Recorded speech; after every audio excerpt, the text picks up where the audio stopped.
Jessica Camilleri, 25, the youngest daughter of Rita Camilleri, had been diagnosed with multiple mental disorders. Like any loving mother, Rita was protective of her daughter and wanted to provide her with the best life possible. Jessica's intentions, however, were beyond anyone's imagination, and they could not possibly get any more gruesome. On July 19, 2019, Jessica called emergency services to inform them about accidentally killing her 57-year-old mother in self-defense, but her chillingly calm tone did not indicate any guilt.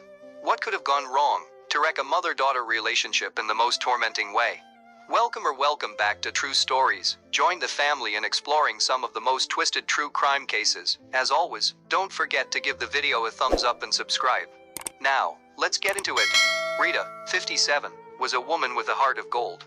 Living in Sydney, she was beloved by everyone she met, but her motherly nature towards Jessica garnered most of the admiration. With multiple health diagnoses, including intellectual disability, rage attacks, and an autism spectrum disorder, Jessica had always been a problematic daughter to look after. She grew up with a long history of aggressive outbursts and a tendency to get violent very frequently.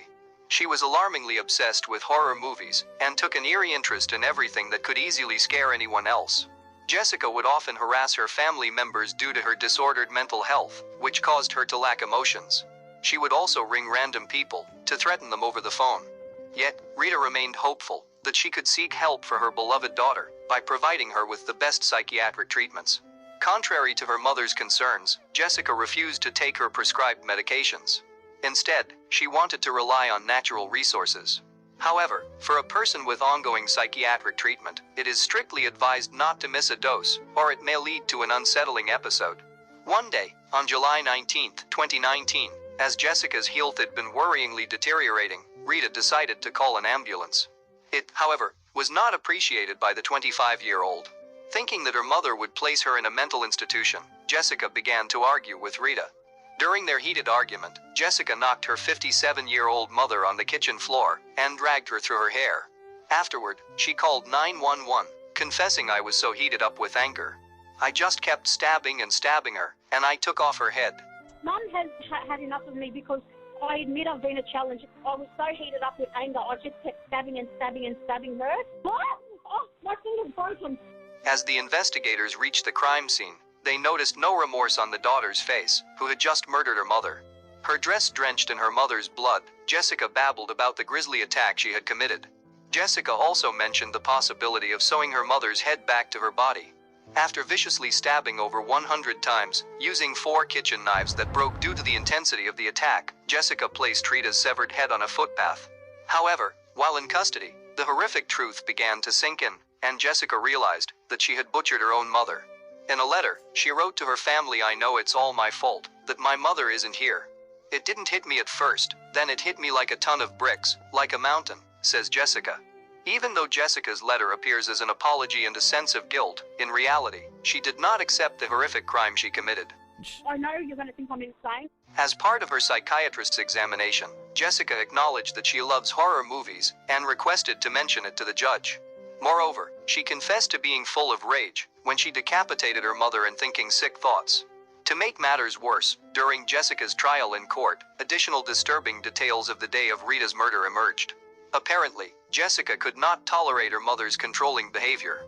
Thus, in response to that, she enacted scenes from her obsessively favorite horror movies, Jeepers Creepers and the Texas Chainsaw Massacre, on her mother.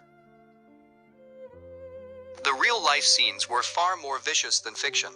Another horrifying detail emerged. While Jessica attacked her mother, a kid known as Child A was in the house.